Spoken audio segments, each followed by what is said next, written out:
नमस्कार दोस्तों, आपके अपने चैनल हमारे संस्कार में आपका बहुत बहुत स्वागत है। आज हम आपके लिए लेकर आए हैं सप्तदेवी माता की कथा। लेकिन उससे पहले अगर आप हमारे चैनल पर नए हैं तो आप सभी से निवेदन है, प्लीज़ हमारे चैनल को सब्सक्राइब करें, वीडियो को लाइक करें, ज़्यादा से ज़्यादा शेयर करें, बेल आइकन को भी दबाना ना भूलें ताकि हमारी आने वाली वीडियो की जानकारी आपको नोटिफिकेशन के ज़रिए मिल जाया करे। परमपिता परमेश्वर की कृपा आप सभी पर बनी रहे। आपका ये छोटा सा प्रयास हमारे लिए काफ़ी मददगार साबित होता है। कमेंट्स बॉक्स में ओम नमः शिवाय, जय माता दी, जय श्री कृष्णा लिखना ना भूलें। आज हम आपको ऐसी कथा सुनाने जा रहे हैं जो कि पूरे साल सुनी जाने वाली सप्त माताओं की कथाएं हैं। ये ऐसी माताएं हैं जिनकी महिमा अवर्णनीय और अपरंपार है। तो इन माताओं की कथा आज भी पारंपरिक रूप से सुनी जाती हैं। इन माताओं के बिना कोई भी व्रत पूजा अधूरी मानी जाती है और जो इन कथाओं को सुनता है, इन माताओं के साथ साथ उन्हें भोलेनाथ का भी आशीर्वाद प्राप्त हो जाता है। कौन हैं यह माताएं और क्या है इनकी महिमा और इनकी कथाएं क्या हैं, चलिए हम आपको सुना रहे हैं। इस पावन पवित्र कथा के माध्यम से यह कथा सभी दुखों को हरने वाली और सभी कामनाओं को पूर्ण करने वाली, सुख सौभाग्य देने वाली है। 33 कोटि देवी देवताओं की एक कथा। जैसे कृष्ण ने सुदामा को दिया, महादेव ने कुबेर को दिया, लक्ष्मी ने धनवान को दिया, वैसे ही साल भर पूजे जाने वाली ये माताएं हमेशा अपने सभी भक्तों के घर में अन्न धन के भंडार भरे रखेंगी। एक बार जोर से मेरे साथ बोलिए, जय माता दी। सबसे पहले हम सुनते हैं अन्न धन की वर्षा करने वाली माता अन्नपूर्णा की कथा। यह माता अन्नपूर्णा की सच्ची, दुर्लभ और अत्यंत चमत्कारी कथा है। पुराने समय की बात है। पुरुषोत्तमपुर नामक एक ग्राम हुआ करता था। उसमें एक बहुत धर्मात्मा सेठ रहा करते थे। उनके 5 बेटे और उनमें सबसे छोटी उनकी एक लाडली बेटी थी। उसका नाम गौरी था। सेठ जी का भरा पूरा परिवार था। सेठ जी ने अपने सभी 5 बेटों का विवाह कर दिया था और जब छोटी बेटी गौरी के विवाह का समय आया, यानी कि वह विवाह के योग्य हुई, तो उन्होंने उसका विवाह भी एक दूसरे नगर के अपने ही समान धन धान्य से परिपूर्ण परिवार में कर दिया।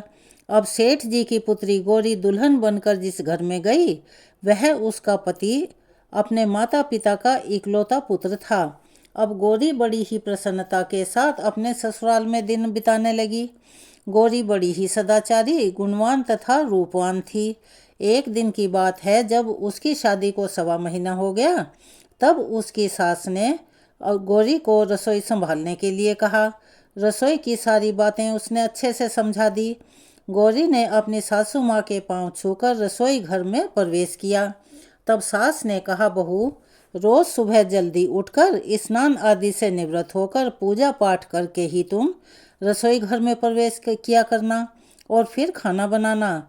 और एक बात का ध्यान रखना, पहली रोटी गाय की और अंतिम रोटी कुत्ते के लिए बनाना, ये कभी भी मत भूलना। इस प्रकार सास ने गौरी को सब कुछ समझा दिया। अब गौरी 4 लोगों के लिए खाना बनाती थी और खाना बनाकर अपने पूरे परिवार को बड़े प्यार से खिलाती थी और सबसे अंत में खुद खाने के लिए बैठती। तब वह क्या देखती कि उसके लिए तो रोटी है ही नहीं। अब क्या करें, वह फिर जो भी और सामग्री बची हुई होती, जैसे कि चावल दाल सब्जी आदि, उन्हें खाकर पानी पी लेती थी। अब जब शाम होती तब गौरी ने सुबह से ज़्यादा आटा बनाया और रोटी सब्जी बनाकर रख दी। जब रात्रि में सब लोग खा चुके तो फिर से गौरी खाने के लिए बैठी।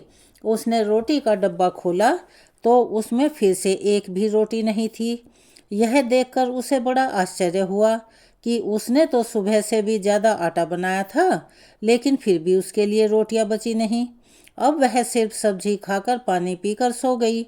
अगले दिन फिर कल से उसने 2 गुना ज़्यादा आटा बनाया और रोटियां बनाई, लेकिन फिर से उसे रोटी नहीं मिली। सभी रोटियां खत्म हो गई। अब उस दिन भी आधे पेट खाना खाकर ही उसे भूखा रहना पड़ा। इसी प्रकार गौरी चाहे जितना भी आटा बनाती, रोटियां बनाती, लेकिन उसके लिए रोटी कभी नहीं बचती थी। यह हर रोज का काम हो गया था। तब वह सोचने लगी, आखिर कौन नहीं चाहता कि मैं रोटियां ना खाऊं और मेरा पेट ना भरे। गौरी इसी कोशिश में लगातार हर दिन आटा ज़्यादा से ज़्यादा गूंथ रही थी। उसे यह लग रहा था कि किसी न किसी दिन तो ऐसा होगा कि उसे रोटियां मिलेंगी ही मिलेंगी, किंतु ऐसा कभी नहीं होता था। ऐसा करते करते वह बहुत पतली होती जा रही थी। ऐसे ही एक दिन की बात है, जब गौरी रसोई में सब्जियां काट रही थी तो गलती से चाकू उसकी उंगली में लग गया और उसकी उंगली कट गई।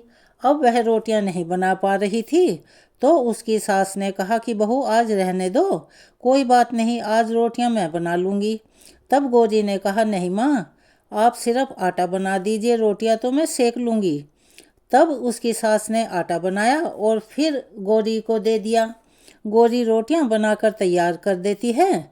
घर के सभी सदस्य रात के समय जब खाना खाने लगते हैं, सब लोग जब खाना खा चुके, तब बारी आती है गौरी के खाने की।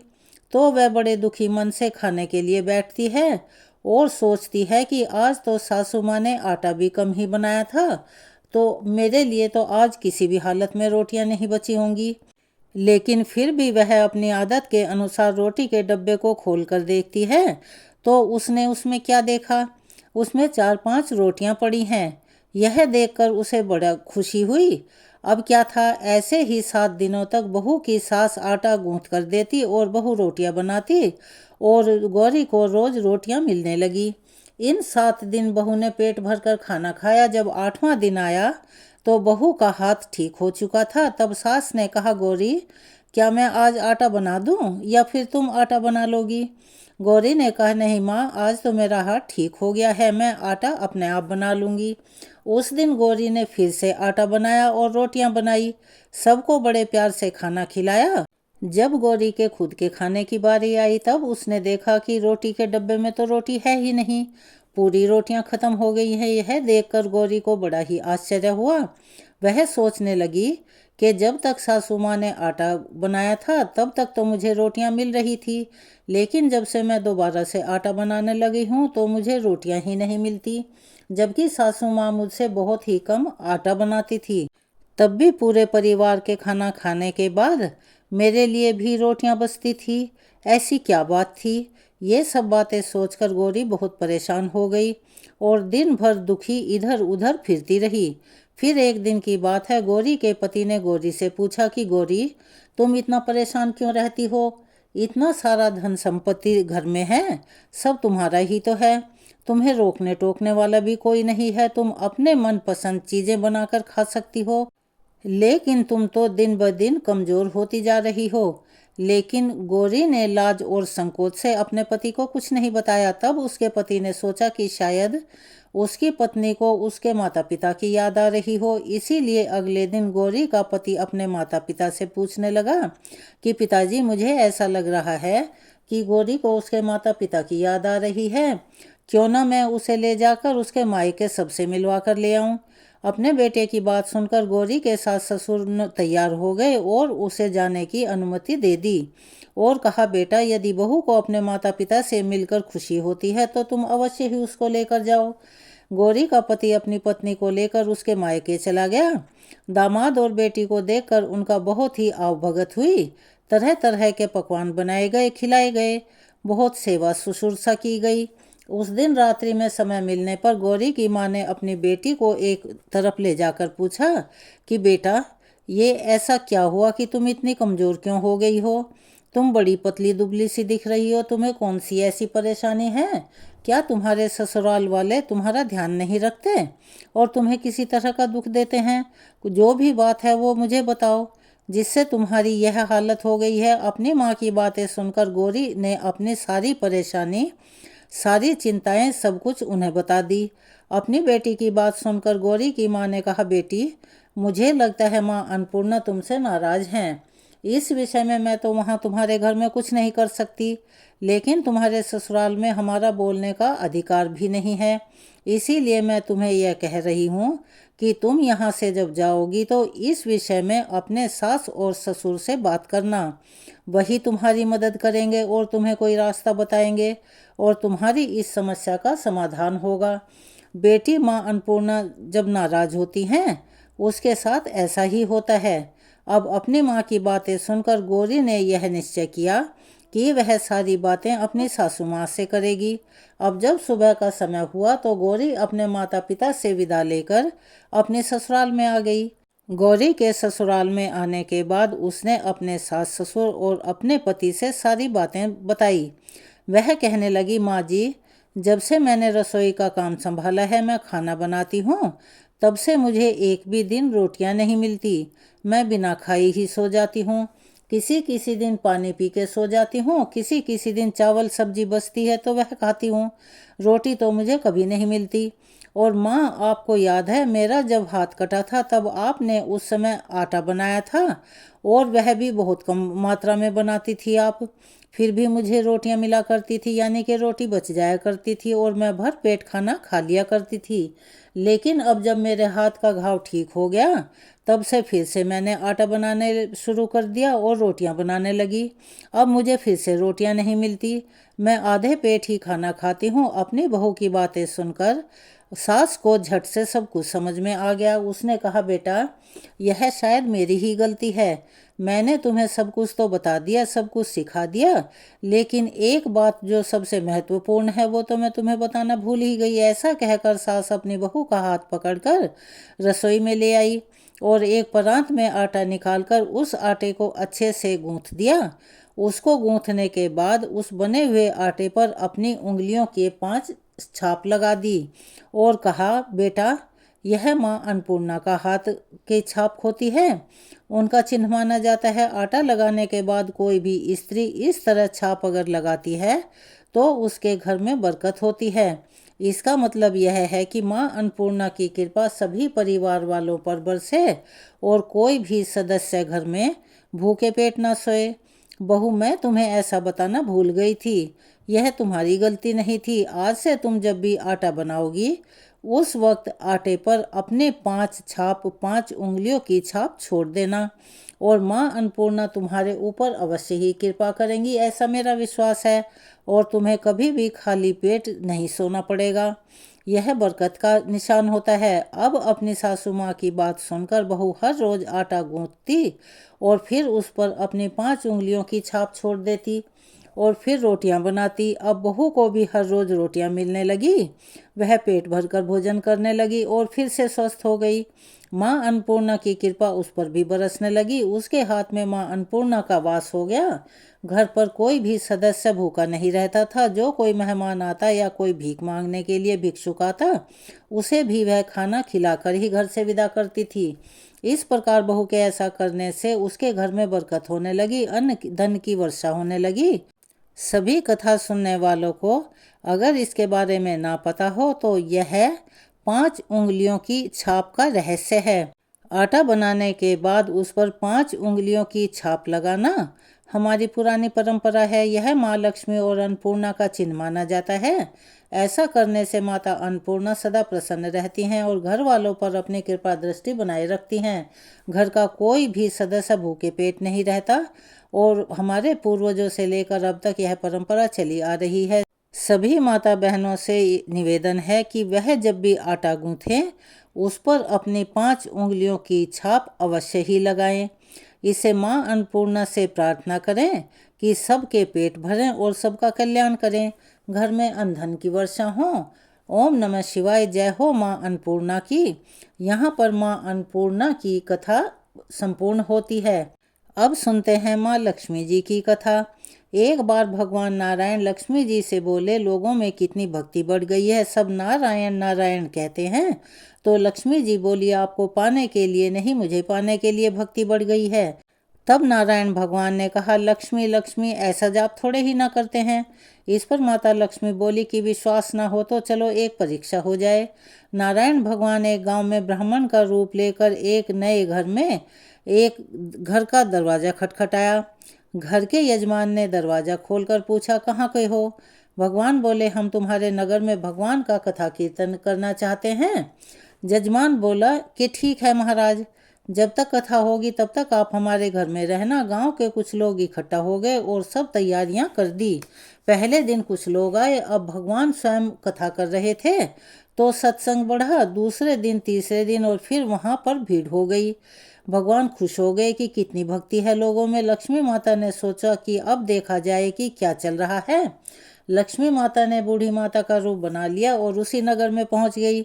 वहीं एक महिला ताला बंद करके कथा में जा रही थी कि माता उसके द्वार पर पहुंची और बोली, बेटी जरा सा पानी पिला दे। तो वह महिला बोली, माता जी 3:30 बजे हैं, मेरे को प्रवचन में जाना है। लक्ष्मी माता बोली कि बेटा पिला दे, थोड़ा सा पानी तो पिला ही दे, बहुत प्यास लगी है।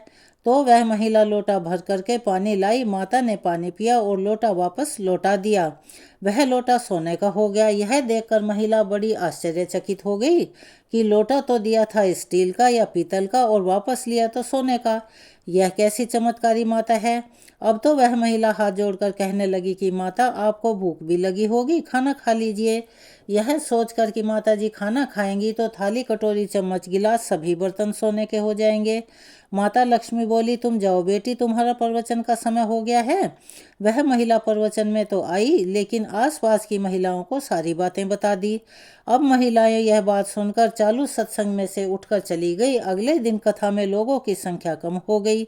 तो भगवान ने पूछा कि लोगों की संख्या कैसे कम हो गई। किसी ने कहा, एक चमत्कारी माता आई हैं जो नगर में जिसके घर दूध पीती हैं गिलास सोने का हो जाता है, थाली में रोटी सब्जी खाती हैं तो थाली सोने की हो जाती है। उसके कारण लोग प्रवचन में नहीं आ रहे हैं। भगवान नारायण समझ गए कि लक्ष्मी जी का आगमन हो चुका है। इतनी बात सुनते ही देखा कि जो यजमान सेठ जी थे वह भी उठकर खड़े हो गए और खिसक गए। पहुंचे माता लक्ष्मी जी के पास और बोले, माता, मैं भगवान की कथा का आयोजन कर रहा हूँ और आपने मेरे ही घर को छोड़ दिया। माता लक्ष्मी बोली, तुम्हारे घर में तो सबसे पहले आने वाली थी, लेकिन तुमने अपने घर में जिस कथाकार को ठहराया है वह चला जाए तभी तो मैं आऊंगी। सेठ जी बोले, बस इतनी सी बात है, अभी उनको धर्मशाला में कमरा दिलवा देता हूँ। जैसे ही महाराज विष्णु कथाकार के घर आए तो सेठ जी बोले, महाराज आप अपना बिस्तरा बांधो, आपकी व्यवस्था अब से धर्मशाला में कर दी गई है। भगवान बोले, अभी तो 2-3 दिन बचे हैं, कथा के यहीं रहने दो। तब सेठ तपाक से बोला, नहीं नहीं, जल्दी जाओ, मैं कुछ सुनने वाला नहीं, किसी और मेहमान को ठहराना है। इतने में लक्ष्मी जी आई और कहा, सेठ जी आप थोड़ा बाहर जाओ, मैं इनसे निपट लूं। माता लक्ष्मी जी भगवान से बोली, प्रभु अब तो मान गए। भगवान नारायण बोले, हाँ लक्ष्मी, तुम्हारा प्रभाव तो है, लेकिन एक बात तुमको भी मेरी माननी पड़ेगी। तुम तब आई जब संत के रूप में मैं यहाँ आया। संत जहाँ कथा करेंगे वहाँ लक्ष्मी तुम्हारा निवास अवश्य होगा। यह कहकर नारायण भगवान ने वहाँ से बैकुंठ के लिए विदाई ली। अब प्रभु के जाने के बाद अगले दिन सेठ जी के घर गांव वालों की भीड़ लग गई। सभी चाहते थे कि माता सभी के घरों में बारी बारी से जाए, पर क्या था, लक्ष्मी माता ने सेठ और बाकी सभी गांव वालों को कहा कि अब मैं जा रही हूँ। तब वे कहने लगे, माता ऐसा क्या हो गया, हमसे क्या भूल हो गई। माता ने कहा, मैं वहीं रहती हूँ जहाँ नारायण का वास होता है, और आपने नारायण को तो पहले ही निकाल दिया, फिर मैं यहाँ कैसे रह सकती हूँ। वे भी चली गई। इस कथा से हमें यह सीख मिलती है कि जो लोग केवल माता लक्ष्मी को पूजते हैं वे भगवान नारायण से दूर हो जाते हैं। अगर हम नारायण की पूजा करें तो लक्ष्मी जी वैसे ही उनके पीछे पीछे आ जाएंगी, क्योंकि वह उनके बिना रह ही नहीं सकती। इसी बात पर चलिए मेरे साथ प्रेम से बोलिए, ओम नमो भगवते वासुदेवाय नमः। जय हो लक्ष्मी माता की। चलिए अब हम आपको सुना रहे हैं अखंड सुहाग देने वाली माता पार्वती की कथा। एक बार की बात है, भगवान शंकर एवं माता पार्वती नारद जी के साथ घूमने के लिए निकले। घूमते घूमते वे एक गांव में चले गए। उनके आगमन का समाचार सुनकर गांव के श्रेष्ठ एवं जो भी कुलीन स्त्रियां उनके भोग के लिए स्वादिष्ट भोजन बनाने लगी, किंतु भोजन बनाते बनाते उन्हें बहुत देर हो गई। उधर साधारण कुल की स्त्रियों ने अधिक देर न करते हुए वे थालियों में हल्दी तथा अक्षत लेकर, यानी कि बिना टूटे चावल लेकर उनके पूजन के लिए पहुंच गई। माता पार्वती ने उनके श्रद्धा भाव से प्रसन्न होकर उनकी पूजा को स्वीकार कर लिया और उनकी पूजा को स्वीकार करके सारा सुहाग रस उन पर छिड़क दिया। इस प्रकार से वे अटल सुहाग प्राप्ति का वरदान पाकर अपने अपने घरों को वापस लौट गई। उनके जाने के बाद जो उच्च कुल की श्रेष्ठ कुल की स्त्रियां थीं वे सोने की थालियों में तरह तरह के स्वादिष्ट पदार्थ लेकर उनकी सेवा में उपस्थित हुई। उन्हें देखकर भगवान शंकर ने पार्वती जी से कहा कि हे पार्वती, तुमने सारा सुहाग रस तो साधारण कुल की स्त्रियों में बांट दिया, अब इन्हें क्या दोगी? तब पार्वती जी ने कहा, हे प्राणनाथ, आप इसकी चिंता मत करें। जिसकी जैसी श्रद्धा, जैसा भाव होगा, मैं उसे वैसा ही वरदान दूंगी। उन्होंने हमारे स्वागत सत्कार के लिए बड़ा ही परिश्रम करके ये पकवान बनाए हैं और हमारी पूजा करने के लिए यहाँ आई हैं, अतः मैं इन्हें भी निराश नहीं करूँगी। मैं इन्हें अपने रक्त का सुहाग रस दूंगी। यह सुहागन रस पाकर ये स्त्रियाँ भी मेरे जैसी सौभाग्यवती हो जाएंगी। उन सभी स्त्रियों ने बड़े श्रद्धा भाव से भगवान शंकर एवं माता पार्वती की पूजा अर्चना की। उसके बाद माता पार्वती ने अपनी उंगली चीरकर उन पर अपना रक्त छिड़क दिया और कहा, तुम सब तन मन से पति की सेवा करो, इससे तुम्हें अखंड सौभाग्य की प्राप्ति होगी। इसके बाद माता पार्वती ने भगवान शंकर से नदी पर जाकर स्नान करने की आज्ञा मांगी। नदी पर जाकर स्नान करने की आज्ञा मांगने के बाद भगवान की आज्ञा पाकर उन्होंने नदी पर जाकर स्नान किया और बाद में वहीं पर नदी की बालू से भगवान शिव की एक मूर्ति बनाकर उसका पूजन गुप्त रूप से किया। उन्होंने बालू से ही पकवान बनाए, बालू के ही 2 कणों से भगवान को भोग लगाकर उनकी प्रदक्षिणा की। इसी प्रकार उस पार्थिव बालू के शिवलिंग से भगवान शंकर साक्षात प्रकट हो गए और पार्वती जी को वरदान दिया कि आज के दिन जो स्त्री तुम्हारी तरह गुप्त रूप से अपने पति पर ध्यान कर मेरी पूजा और तुम्हारे नाम का व्रत करेगी, उसका पति चिरंजीवी रहेगा तथा मोक्ष को प्राप्त करेगा। ऐसा वरदान देकर भगवान शिव वहीं पर अंतर्ध्यान हो गए। पार्वती जी को काफ़ी देर हो गई और वे सोचने लगी कि कहीं इस देरी के कारण पति रूठ ना जाएं। अतः वे अति शीघ्र उस स्थान पर लौटकर आई जहां भगवान शिव और नारद जी उपस्थित थे। शिवजी ने जब पार्वती जी से इतने विलंब से आने का कारण पूछा तो गुप्त रूप से उनकी पूजा करने की बात को पार्वती जी ने छुपा लिया और झूठा बहाना बना दिया कि नदी के तट पर भाई तथा भावज मिल गए थे। उन्होंने दूध भात खाने का आग्रह किया, इसीलिए रुकना पड़ा और मुझे देर हो गई। लेकिन देवों के देव महादेव तो अंतर्यामी हैं, वो तो सब जानते थे। फिर भी लीला करने के लिए बोले, हम भी दूध भात खाने के लिए ससुराल जाएंगे। ऐसा कहकर वे नदी की ओर चल दिए। अब तो पार्वती जी बहुत घबरा गई और बड़ी डर गई। इस प्रकार तो उनके झूठ का भेद खुल जाएगा। तब वे और नारद जी भी शिवजी के पीछे पीछे चल दिए। नारद जी तो दूध भात खाने को उत्साहित थे, लेकिन पार्वती जी बड़ी डरी हुई थी। तब मन ही मन भगवान शंकर का ध्यान करके उन्होंने प्रार्थना की कि भगवान, मैंने नारद जी के समक्ष आपसे झूठ बोला है। अब अपनी इस अनन्या दासी की लाज आपके हाथ में है, आप ही मेरे इस झूठ की लाज रखना। अब देखिए, जैसे ही कुछ दूर से नदी का तट दिखाई देने लगा तो पार्वती जी क्या देखती हैं कि उस नदी के तट पर बड़ा ही सुंदर महल बना हुआ है। थोड़ा करीब जाने पर महल के द्वार पर उनके भाई भावज खड़े दिखाई दिए, जो भगवान शिव के स्वागत के लिए तत्पर थे। यह सब देखकर पार्वती जी को बड़ा आश्चर्य हुआ, लेकिन मन ही मन उन्हें इस बात का संतोष भी हुआ कि उनके प्रभु ने उनके झूठ की लाज रख ली। पार्वती के भाई भावज ने भगवान शिव का बड़ा ही आदर सत्कार किया। इस प्रकार 3 दिन तक भगवान शिव वहां रुके रहे। चौथे दिन जब पार्वती जी ने उनसे चलने का आग्रह किया तो वे राजी नहीं हुए। उन्होंने कहा वे अभी कुछ दिन और रुकना चाहते हैं। तब पार्वती रूठ कर अकेली ही वहां से चल पड़ी। यह देखकर भगवान शंकर और नारद जी भी उनके पीछे पीछे चल दिए। जब चलते चलते काफी दूर निकल आए तो शिवजी अचानक ही रुक गए और बोले कि वे अपनी माला तो महल में ही भूल आए हैं। अब पार्वती जी ने सोचा कि यदि कोई माला वापस लेने गया तो सारी पोल पट्टी खुल जाएगी। अतः वे स्वयं जाकर माला लाने के लिए तैयार हो गई। तब शिवजी ने नारद जी को माला लाने को भेजा, परंतु वहां पहुंचने पर नारद जी दंग रह गए। उन्हें वहां चारों ओर अंधकार ही अंधकार दिखा। महल का तो कहीं दूर दूर तक भी नाम निशान नहीं था। नारद जी घोर आश्चर्य में डूब गए, आंखें फाड़ फाड़ कर चारों तरफ देखने लगे।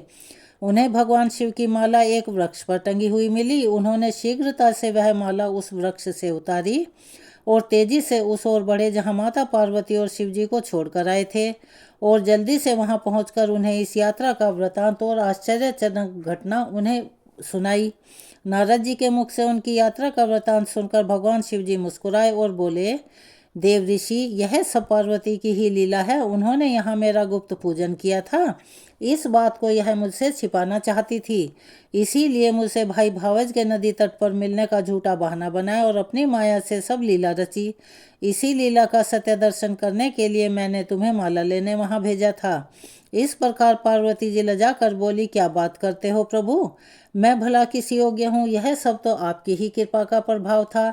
तब नारद जी ने इस घटना एवं माता पार्वती की लीला से अति प्रभावित होकर कहा, माता आप पतिव्रता हो, पतिव्रताओं में श्रेष्ठ हैं, आप ही आदि शक्ति हैं। यह सब आपकी पतिव्रता भावना का ही प्रभाव है। आपकी पूजा अर्चना करके एवं आपकी प्रसन्नता पाकर संसार की सभी स्त्रियां न केवल अटल सौभाग्य प्राप्त कर सकती हैं, बल्कि समस्त सिद्धियों को बना और मिटा भी सकती हैं। इसमें कोई भी अचरज की बात नहीं है। गोपनीय पूजन अधिक शक्तिशाली तथा सार्थक होता है। आपकी भावना व चमत्कार पूर्वक शक्ति को देखकर मुझे बड़ी ही खुशी हुई। मेरा यह आशीर्वाद और वचन है कि जो स्त्रियां इस दिन गुप्त रूप से अपने पति का निमित्त पूजन कार्य संपन्न करेगी, आपकी अनुकंपा से, आपके आशीर्वाद से उनकी सभी मनोकामनाएं यथाशीघ्र पूर्ण होंगी तथा उनके पति भी चिरंजीवी होंगे। नारायण नारायण ऐसा कहते हुए नारद जी देवलोक को प्रस्थान कर गए। प्रसन्न होकर भगवान शिव और माता पार्वती भी कैलाश की ओर चल दिए। चलिए एक बार मेरे साथ प्यार से बोलिए, जय हो माँ पार्वती आदि शक्ति भवानी की, हर हर महादेव। अब हम आपको सुना रहे हैं गाय माता की कथा, जो कि बड़ी ही दुर्लभ है। जो इस कथा को सुनता है उसे गौ माता तथा 33 कोटि देवी देवताओं का आशीर्वाद प्राप्त होता है और अंत काल में गोलोक में स्थान मिलता है। प्राचीन समय की बात है, एक गांव में एक सास और बहू रहती थी। सास बहुत ही धार्मिक प्रवृत्ति की थी और उसके दैनिक जीवन में मंदिर जाना, पूजा पाठ और गाय की सेवा का बहुत ही महत्वपूर्ण स्थान था। बहू भी सास की आज्ञाओं का सम्मान किया करती थी और उसके दिए गए कार्यों को बड़ी ईमानदारी से पूरा करती थी। गाय और बछड़े के प्रति भी उसका गहरा प्रेम था और उन्होंने उनकी देखभाल बड़े प्रेम से की थी। गाय तो बहुत ही समझदार थी, रोजाना चरने के लिए छोड़ने पर भी शाम को स्वयं ही घर पर लौट आती थी। एक बार सास ने घर में जौ की बालियां रखी हुई थी, लेकिन उन्होंने बहू को उसके बारे में नहीं बताया। सास ने जैसे ही सुबह उठकर अपनी दिनचर्या में व्यस्त होने के लिए तैयारी की, उसने गाय को चरने के लिए छोड़ दिया। जाते समय उसने बहू को बिना किसी सवाल के जौ की बालियां उबालने के लिए रखने का आदेश दिया। बहू ने बिना किसी विचार के उनके आदेश का पालन किया और बछड़े को काटकर उबालने के लिए रख दिया। लेकिन उसके कार्य के बाद उसका दिल बहुत दुखी हो रहा था और उसने अपनी गलती का पछतावा करने लगी। सास जब शाम को घर वापस आई तो घर के हालात देखकर हैरान रह गई। घर में हर जगह खून के धब्बे बिखरे हुए थे और वहां विचार करते ही उसका मन बहुत ही बेचैन हो उठा। उसने बहू को बुलाया और उसने पूछा कि यह खून कैसा है। बहू ने सारी सच्चाई बता दी। उसी के आदेश के अनुसार उस बछड़े को काटकर उबालने के लिए रख दिया था। सास की आंखों में आंसू आ गए। वह बहू के पास गई और बहू भी अपनी गलती के लिए बड़ी पछताने लगी और सास से माफ़ी मांगने लगी। सास ने उसे समझाया कि मेरे आदेश को तुमने गलती से दूसरा समझ लिया, इसीलिए तुम्हारे हाथों इतना बड़ा पाप हो गया है। और उसने बहू से क्षमा मांगी और फिर उन्होंने श्री कृष्ण तथा गाय माता की पूजा की और व्रत किया। अगले दिन वह बछड़ा जीवित हो गया और श्री कृष्ण की इतनी भारी और बड़ी महिमा और लीला देखकर सभी लोग आश्चर्यचकित रह गए। तो चलिए एक बार प्यार से बोलिए, कृष्ण भगवान की जय, गौ माता की जय। अब हम आपको चौथी कथा सुनाने जा रहे हैं। प्राचीन काल में सुवर्णपुर नामक नगर में देवदानी नाम के एक राजा राज्य करते थे। वह बहुत ही न्यायप्रिय और उदार थे। वह अपने नगरवासियों के प्रति बहुत ही सजग रहते थे और उनकी समस्याओं का निवारण करने के लिए हमेशा तैयार रहते थे। एक दिन एक गरीब ने राजा के दरबार में आकर अपनी शिकायत पेश की। उसकी शिकायत यह थी कि उसके पड़ोसी ने उसकी ज़मीन पर अवैध रूप से कब्जा कर लिया है और उसको बिना किसी मुआवजे के निकाल दिया है। राजा ने उसकी बात सुनी और तुरंत अपने मंत्रियों को आदेश दिया कि वे इस मामले की जांच गहराई से करें और उसके बाद न्याय करें। बाद में पता चला कि आरोपी सही था और उस गरीब आदमी की जमीन अवैध रूप से जब्त की गई थी। राजा ने तुरंत ही आदेश दिया कि उस आदमी की जमीन को उनको वापस किया जाए और उसके पड़ोसी को सजा दी जाए। इससे गरीब आदमी की आत्मा को बड़ी राहत मिली और उसका विश्वास न्याय के प्रति और भी मजबूत हो गया। वह यह जानता था कि न्याय की हमेशा विजय होती है। वह आदमी जब अपने घर आया तो उसने अपने माता पिता से सारी बातें बताई कि माँ, हमारे नगर का राजा इतना पुण्य आत्मा और इतना समझदार है। मैंने तो सोचा भी नहीं था कि राजा इतनी जल्दी न्याय कर देंगे। तब उसकी माँ ने कहा, बेटा, राजा की माँ ने बछबारस माता का व्रत किया था, जिससे राजमाता ने एक बालक को जन्म दिया था। वही बालक हमारा राजा है, जो गौ माता के आशीर्वाद से न्यायप्रिय और तेजस्वी है। जो भी व्यक्ति बछबारस की कथा का श्रवण करता है, पूजा करता है और उसका व्रत करता है, उसका जीवन हमेशा सुखमय हो जाता है। उसकी संतान तेजस्वी विद्वान होती है। तो चलिए प्यार से बोलिए, बछबारस माता की जय, गौ माता की जय। अब हम आपको सुनाने जा रहे हैं पांचवी कथा, जो कि सौभाग्य प्रदान करने वाली तुलसी माता की पुण्यमयी कथा है। किसी समय की बात है, एक परिवार में एक ननंद और उसकी भाभी साथ साथ रहती थी। ननंद का विवाह भी नहीं हुआ था, अर्थात वह कुंवारी थी। वह तुलसी के पौधे की बहुत सेवा करती थी, लेकिन उसकी भाभी को यह बात बिल्कुल फूटी आंख नहीं सुहाती थी।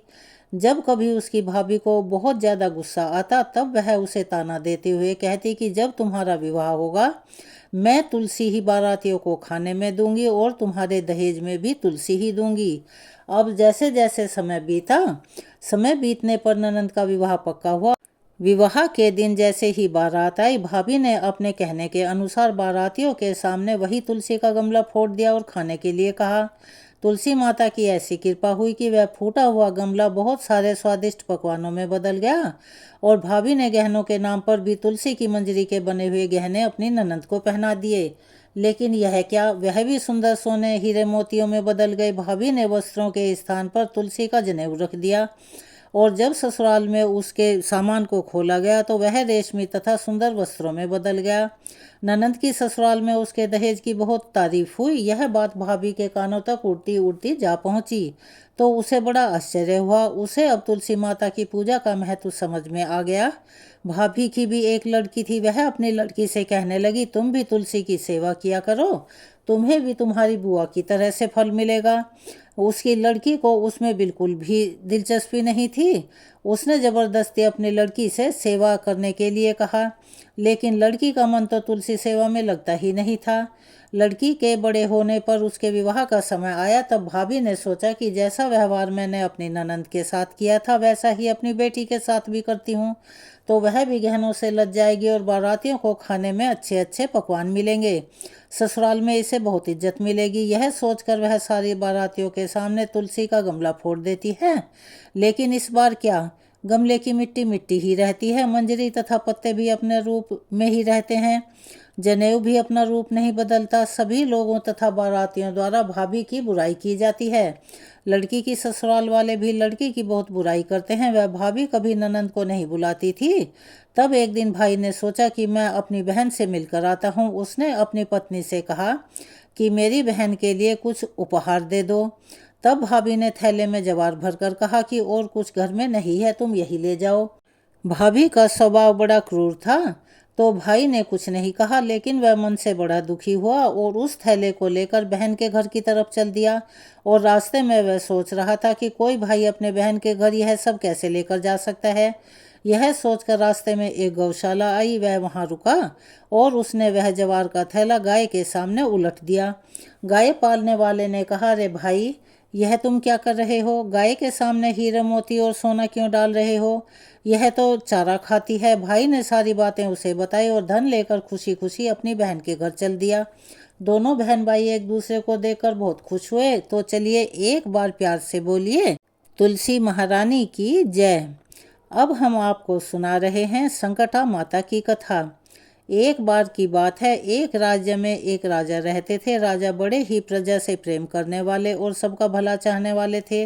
उनके राज्य में उनके परिवार को और प्रजा को किसी भी तरह का कोई कमी नहीं थी और ना ही किसी प्रकार का कोई कष्ट होता था, यानी कि लोग बहुत खुशहाल और सुख शांति से रहते थे।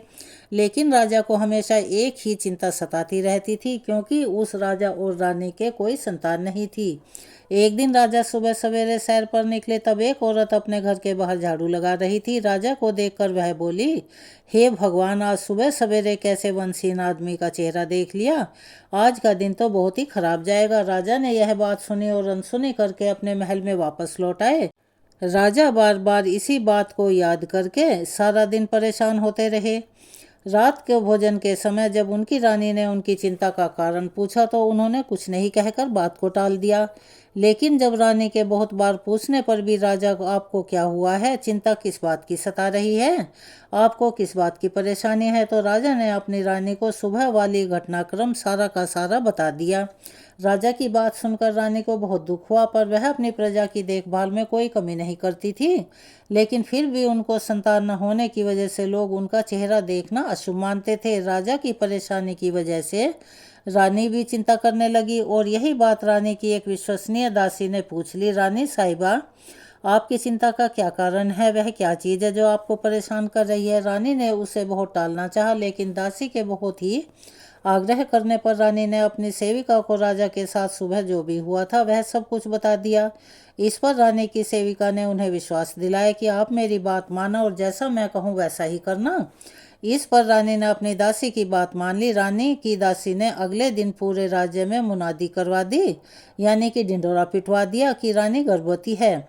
इस पर राजा को बहुत खुशी हुई और ढेर सारे उन्होंने उपहार बांट दिए। और जब राजा रानी से मिलने गए तो दासी ने उन्हें रोकते हुए कहा कि आप जब तक रानी के बालक नहीं हो जाता तब तक आप उनके कक्ष में प्रवेश नहीं कर सकते। राजा के बहुत मनाने पर भी रानी नहीं मानी, तो राजा वहां से वापस हो लिए। रानी बैठी बैठी परेशान हो रही थी। अपनी दासी के कहने पर रानी ने राजा से ही नहीं बल्कि अपनी पूरी प्रजा से भी झूठ बोला था कि वह गर्भवती है। धीरे धीरे करते करते 9 महीने का समय पूरा हो गया। जब रानी को दिन रात चिंता सताने लगी, रानी बड़ी मुश्किल में फंस गई, क्योंकि उसे पता था कि राजा कभी भी आकर उनसे पूछ सकते हैं कि बताओ हमारा बालक कहाँ है। तब रानी राजा को क्या जवाब देगी। रानी ने यह अपनी दुविधा अपनी दासी से कही, लेकिन दासी ने उन्हें कहा कि आप निश्चिंत होकर मेरा विश्वास करो। तब दासी ने पूरे राज्य में यह ढिंढोरा पिटवा दिया कि रानी ने एक बहुत ही सुंदर पुत्र को जन्म दिया है। यह सुनकर राज्य के सभी लोग बहुत प्रसन्न हुए। जब राजा अपने पुत्र को देखने के लिए रानी के कमरे में गए तो दासी ने उन्हें दरवाजे पर ही रोक लिया और कहा कि हे महाराज, जब आपने इतनी प्रतीक्षा कर ली है तो थोड़ी देर और प्रतीक्षा कर लीजिए। अब आप अपने पुत्र का मुंह कुछ समय बाद ही देखना। दासी ने फिर से नगर में ढिंढोरा पिटवा दिया कि राजकुमार का नामकरण संस्कार हो गया है। फिर कुछ समय बीतने के बाद उसने यह ढिंढोरा पिटवाया कि राजकुमार का मुंडन संस्कार भी हो चुका है। राजा से अब नहीं रहा गया। राजा रानी के कक्ष में रानी से मिलने गए। दासी ने उन्हें दरवाजे पर रोककर कहा कि हे महाराज, अभी अपने पुत्र का मुंह देखना आपके लिए अशुभ संकेत है, इसीलिए आप अपने पुत्र को सिर्फ तभी देख पाएंगे जब वह 12 वर्ष का हो जाएगा। जब उसकी उम्र 12 वर्ष की हो जाएगी तब हम उसका विवाह करेंगे। जब आप अपने पुत्र का मुंह उसके विवाह मंडप में ही देखना। यह कहकर दासी रानी का कमरा अंदर से बंद कर दिया। धीरे धीरे समय बीता और 12 वर्ष का समय भी पूरा हो गया। अब 12 वर्ष पूरे होने पर दासी ने अपने राजा से कहा कि हे महाराज, अब आपका पुत्र 12 वर्ष का हो गया है। आप इसके लिए वधू ढूंढना शुरू कर दीजिए और शादी की तैयारी करवाना शुरू कर दीजिए। राजा ने अपने पुत्र के लिए दूर देश से एक बहुत ही सुंदर राजकुमारी से अपने पुत्र का विवाह तय कर दिया। राज्य में राजकुमारी की शादी तैयारी बहुत धूमधाम से चलने लगी। दूसरी तरफ दासी ने 1.25 मन चावल का आटा मंगवाया और उस आटे से उसने एक बहुत ही सुंदर आकर्षक 12 वर्ष के बालक जितना पुतला बनवाया। इस पुतले पर दासी ने घी और मेवों से बहुत ही सुंदर सजावट की। इसके बाद दासी ने उस पुतले को बिल्कुल एक दूल्हे की तरह से सजा दिया और एक पालकी मंगवाई। दासी ने उस चावल के पुतले को बहुत ही सुगंधित कर दिया था, उस पालकी में बिठा दिया। दासी ने राजा से विशेष प्रार्थना की कि हे राजा, यह राजकुमार मेरे साथ ही रहेंगे, इसीलिए आज उसकी बारात में ही उसके साथ मैं पालकी में बैठूंगी। दासी की यह प्रार्थना राजा ने स्वीकार कर ली और बारात चलने लगी। चलते चलते बारात एक घने जंगल से गुजरी और रास्ते में जब संकटा माता का मंदिर आया तो वहां पर दासी ने विश्राम करने के लिए कहा। इसके बाद दासी उस चावल के पुतले को पालकी में रखकर ही कुएं से पानी पीने के लिए चली गई। जंगल में संकटा माता और उनकी सहेलियों को एक बहुत ही अच्छी खुशबू आई और उन्होंने देखा कि यह खुशबू एक पालकी से आ रही है। संकटा माता और उनकी सहेलियों ने पालकी में झांक कर देखा तो उन्हें पता चला कि पालकी में एक बहुत सुंदर ही विशाल मानव रूपी मिठाई रखी हुई है। सबने मिलकर उस मिठाई को पूरा खा लिया। मिठाई खाकर संकटा माता और उनकी सहेलियां वापस मंदिर में चली गई। जब लोग कुएं से पानी पीकर वापस आए तो देखा पालकी में तो कोई नहीं है। यह देखकर दासी बहुत घबरा गई। वह संकटा माता के मंदिर में जाकर जोर जोर से विलाप करने लगी कि माता, लौटा दो बेटा, लौटा दो बेटा, लौटा दो बेटा। दासी का विलाप सुनकर संकटा माता प्रकट हुई और दासी ने माता से कहा कि हे माता, लौटा दो बेटा, उस पुत्र को हमें लौटा दो। तो माता ने कहा कि अब मैं तुम्हें बेटा कहाँ से दूं? वह मिठाई बहुत सुगंधित थी, मैं तो उसे खा गई। लेकिन दासी ने विलाप करना नहीं छोड़ा तो संकटा माता ने उसकी बात मानते हुए कहा, ठीक है, मैं तुम्हें एक बेटा देती हूँ, लेकिन मेरी एक शर्त है। दासी ने बोला कि माता बताइए आपकी क्या शर्त है? तो संकटा माता ने कहा कि मैं तुम्हें एक बेटा जरूर दूंगी, लेकिन 24 घंटे के अंदर अंदर मैं अपना बेटा वापस ले लूंगी। दासी ने संकटा माता की बात मान ली और संकटा माता ने अपने चमत्कार से दासी को एक बहुत ही सुंदर 12 वर्ष का बेटा दिया।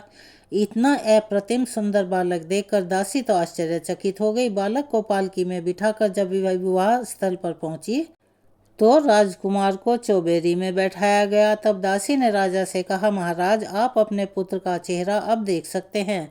जब राजा अपने राजकुमार के पास गया तो अपने बेटे का इतना सुंदर और भव्य रूप देखकर आश्चर्यचकित रह गया। तब राजा ने कहा कि बालक की इतनी सुंदरता की वजह से आपने मुझसे इतने वर्ष तक इसे पास नहीं आने दिया, लेकिन अब मैं अपने पुत्र को जी भरकर देखूंगा। राजकुमार का विवाह धूमधाम से संपन्न हुआ और सभी लोग वापस अपने राज्य में आ गए। दासी ने रानी को अपने बेटे और बहू की आरती उतारने के लिए दरवाजे पर बुलाया, लेकिन रानी तो डर के मारे अपने कक्ष में कांप रही थी कि असल में उसका कोई पुत्र तो है नहीं।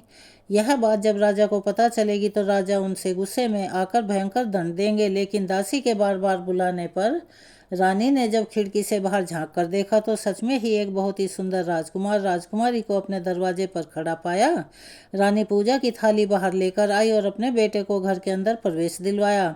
लेकिन दासी की चिंता बढ़ गई। जब उसे संकटा माता की बात याद आई, दासी ने एक युक्ति लगाई और रानी से जाकर कहा कि कल हम बहू की मुंह दिखाई की रस्म का आयोजन करेंगे, तो राज्य की सभी औरतों को निमंत्रण देना। रानी ने कहा, ठीक है। तो अगले दिन सुबह राजभर में सारी औरतें राजमहल के सामने इकट्ठा होने लगी। दासी ने बहू को खूब अच्छे से समझाया कि तुम्हें हर स्त्री के पैर छूने हैं, चाहे वह स्त्री किसी भी वर्ग और किसी भी जाति की हो। तुम्हें हर स्त्री का पैर छूना है और जब तक छूना है जब तक वह स्त्री तुम्हें अखंड सौभाग्यवती भव, पुत्रवती भव का आशीर्वाद न दे दे, तब तक तुम किसी के पैर मत छोड़ना। बहू ने ऐसा ही किया। उसने सारी औरतों के पैर छुए और सबने बहू को अखंड सौभाग्यवती भव, पुत्रवती भव का आशीर्वाद दिया। लेकिन अचानक से देखा एक पेड़ के नीचे एक बूढ़ी औरत बहुत ही मैले कपड़े पहनकर चुपचाप बैठी है। उसके पास भी गई और उसके पैर छूकर आशीर्वाद लेने की कोशिश की। तब उस मैया ने बहू को सुखी रहने, खुश रहने का आशीर्वाद दिया। लेकिन बहू ने तभी बूढ़ी मैया के पैर नहीं छोड़े। परेशान होकर बूढ़ी मैया के मुंह से अचानक निकल गया, अखंड सौभाग्यवती भव, पुत्रवती भव। इतना कहते ही दासी वहां भागते भागते आई और बूढ़ी मैया से बोली, हे माता, हमने आपको पहचान लिया है। अब आप अपना बेटा वापस नहीं ले जा सकती, क्योंकि आपने हमारी बहू को अखंड सौभाग्यवती भव का आशीर्वाद दिया है, पुत्रवती होने का आशीर्वाद दिया है। तो अगर आप हमारा बेटा ले जाएंगी तो बहू अखंड सौभाग्यवती कैसे रह पाएगी? यह सुनकर संकटा माता रानी पर हंसने लगी और कहने लगी कि तुम बहुत चतुर हो, आज तुमने हमें हरा दिया। और संकटा माता ने उन्हें आशीर्वाद देकर वहां से अंतर्ध्यान हो गई। इस प्रकार दासी और रानी और बहू सभी सुख, समृद्धि और शांति से रहने लगे। हे संकटा माता रानी, जिस प्रकार आपने रानी को पुत्र देकर उसके संकट को दूर किया, दासी की प्रार्थना सुनकर उसके भी वचन को पूरा किया, उसी प्रकार आप इस कथा को सुनने वाले, कहने वाले, पढ़ने वाले तथा ओंकारा भरने वाले सभी के संकट को दूर करना। चलिए एक बार मेरे साथ प्यार से बोलिए, संकटा माता की जय। अब हम आपको सुनाने जा रहे हैं सुख सौभाग्य तथा अटल सुहाग देने वाली गंगा माता की कथा। किसी गांव में एक साहूकार था और उसका एक बेटा था, एक बहू थी। बहू रोज सवेरे उठकर गंगा स्नान के लिए जाती थी। सुबह जल्दी जाते समय वह किसी भी पराये पुरुष का मुंह नहीं देखती थी। एक राजा का बेटा भी सुबह सवेरे गंगा स्नान के लिए जाया करता था। वह बड़ा हैरान था कि मैं इतनी जल्दी उठता हूँ, स्नान के लिए आता हूँ, लेकिन कोई तो ऐसा है जो मुझसे भी जल्दी उठकर नहा लेता है। कार्तिक मास के 5 दिन बचे थे कि एक दिन साहूकार की बहू तो स्नान करके वापस जा रही थी। उसी समय राजा का बेटा स्नान करने के लिए आ रहा था। किसी के आने की आहट सुनकर बहू जल्दी जल्दी जाने लगी, लेकिन जल्दबाजी में उसकी माला मोजड़ी वहीं छूट गई। राजा के बेटे ने उसकी माला मोजड़ी उठा ली और सोचने लगा कि जिस स्त्री की यह माला मोजड़ी इतनी सुंदर है, वह स्त्री कितनी सुंदर होगी। उसने पूरे गांव में ढिंडोरा पिटवा दिया कि जिसकी यह माला मोजड़ी है वह 5 रात मेरे पास आएगी। साहूकार के बेटे की बहू ने कहलवा दिया, लेकिन किसी को गिनती गिनने यानी कि साख भरने के लिए बैठा देना। राजा के बेटे ने एक तोते को पिंजरे में बंद कर गंगा के किनारे पेड़ पर टांग दिया। बहू सुबह के समय आई, पहली पौड़ी पर पैर रखा और बोली, हे कार्तिक के ठाकुर, हे राई दामोदर, पांचों पांडु, छठे नारायण, भीखम राज, हे भगवान श्री कृष्ण, उस पापी को नींद आ जाए। अब देखिए क्या हुआ, भगवान की ऐसी महिमा। राजा के बेटे को नींद आ गई। बहू नहा धोकर चलने लगी तो तोते से बोली, सुगा सुगा तेरे गले डालूं हीरा, मेरी साख भरियो वीरा। सुगा बोला, कोई वीरा भी साख भरता है क्या? वह बोली, सुगा सुगा सुबह तेरे पग डालूंगी नेवर, साख भरियो मेरे देवर। सुगा ने कहा, ठीक है भाभी, मैं तेरी साख रखूंगा। वह तो कहकर चली गई। अब राजा का बेटा हड़बड़ाकर उठा और सुगा से पूछा कि सुगा, वह आई थी क्या, कैसी थी? सुगा बोला, आभा सी बिजली, होली सी झल, केला सी कामिनी, गुलाब सा रंग। अगले दिन राजा के बेटे ने सोचा कि आज मैं अपनी उंगली में चीरा लगा लूंगा, इससे मुझे नींद नहीं आएगी। अब क्या हुआ, अगले दिन राजकुमार ने उंगली चीर कर लेट गया। वह आई और भगवान से उसी तरह से प्रार्थना करने लगी और राजकुमार को फिर से नींद आ गई। वह स्नान करके फिर से अपने घर चली गई। सुबह राजकुमार ने तोते से फिर पूछा तो उसने फिर से वही बातें दोहरा दी। अब राजकुमार बोला कि आज रात में आंखों में मिर्ची डालकर बैठूंगा। रात में उसने अपनी आंखों में मिर्ची डालकर बैठ गया। बहू आई और प्रार्थना की, जिससे कि उसे फिर से नींद आ गई। राजा ने तोते से बहू के आने की बात पूछी, फिर उसने वही बातें बता दी। अब राजकुमार फिर से सोचने लगा कि आज मैं बिना बिस्तर के ही लेटूंगा और रात को बिना बिस्तर के लेट गया। अब वह स्नान करने के लिए आई तो उसने फिर से भगवान से प्रार्थना की और राजकुमार को नींद आ गई। जब वह नहाकर जाने लगी तो आंख बंद करके चली गई। राजकुमार जब उठा तो वह जा चुकी थी। राजकुमार फिर से सोच में पड़ गया और सोचने लगा कि आज मैं अंगीठी जलाकर बैठूंगा, जिससे नींद नहीं आएगी। अब फिर क्या था, फिर वह रात को अंगीठी जलाकर बैठ गया। साहूकार की बहू आई और भगवान से उसने प्रार्थना की, अपने 4 रातें तो मेरी निकाल दी, अब यह रात और निकाल दो। भगवान ने उसकी बात रख ली और राजकुमार को फिर से नींद आ गई। जब वह नहाकर जाने लगी तो तोते से बोली कि इस पापी को कह देना कि 5 रातें पूरी हो चुकी हैं, वह मेरे मोतियों की माला मेरे घर भिजवा दे। सुबह राजकुमार की आंखें खुली तो उसने तोते से पूछा कि हे तोते, वह आई थी क्या? तो तोते ने कहा, हाँ वह आई थी और अपनी माला मंगवा कर गई है। यह सुनकर राजकुमार सोचने लगा कि यह तो सच्ची थी, तभी तो भगवान ने भी उसका सत रखा। कुछ समय बाद राजकुमार को कोढ़ हो गया। राजा ने ब्राह्मण को बुलवाया और पूछा कि मेरे बेटे के शरीर क्यों जल रहा है। ब्राह्मण ने विस्तार से सारी बातें राजा को बताई कि उसने क्या किया है। अब देखिए, ब्राह्मण ने कहा कि इसने पतिव्रता स्त्री पर बुरी नज़र डाली थी, इसीलिए यह इस रोग से पीड़ित हुआ है।